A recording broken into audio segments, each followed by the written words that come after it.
यदि आप हमारे चैनल के सभी गाने को पसंद करते हैं तो डीडी प्रोडक्शन हाउस के यूट्यूब चैनल को लाल बटन दबा के सब्सक्राइब करें और घंटी के निशान को जरूर दबाएं।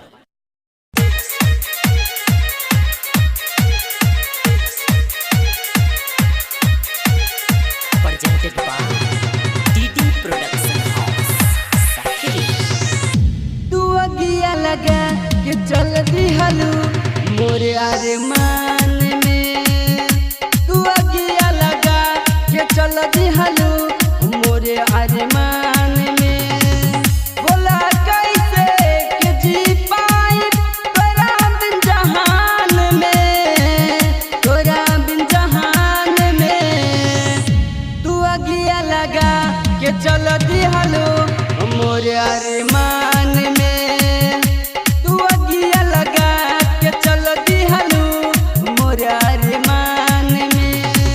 बोला कैसे के जी पाई तोरा बिन जहान में, तोरा बिन जहान में। तू अगिया लगा के चल दी हलू मोरे अरमान में।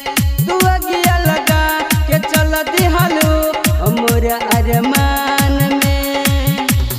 DJ DJ DJ Ajay Ajay Ajay डिस्फी डिस्फी डिस्फी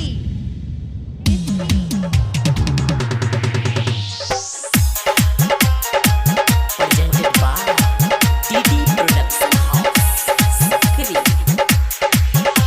ओ जब जाते रहे परे तो के गठिया के तरे मन हो जाते रहे खुश हो खुश हो। अब हो गइल शादी मारली हालत बाजी हमके दे देलू कैसन दुख हो दुख हो। अब दिल हमार लाग गइल गाजा दारू शराब में, गाजा दारू शराब में। तू अगिया लगा के चल दी हलू मोरा अरमान में।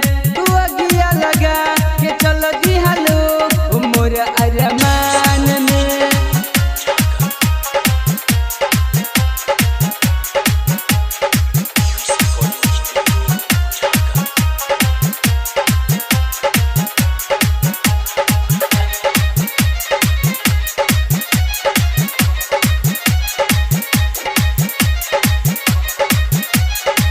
presented by DD production house Sakiri. हमर मोम जैसन दिल देखी गइल पिघिल, नहीं बुझल तू हमार फील हो। डॉक्टर मुकेश मुरारी तो के माने दुनिया सारी, तब गइलू तू काहे भूल हो। गायक चिंटू दीवाना गीत गावे तोरे याद में, गावे तोरा याद में। बोला माजा पवन मिले डीजे विकास में। बोला माजा पवन मिले डीजे विकास में। बोला कैसे के जी पाई तोरा बिन जहान में, तोरा बिन जहान में। तू अगिया लगा के चल दी हलू मोरा अरमान में।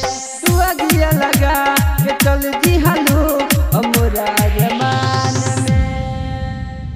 Recording by DD production house Sakri 97 084 45 722।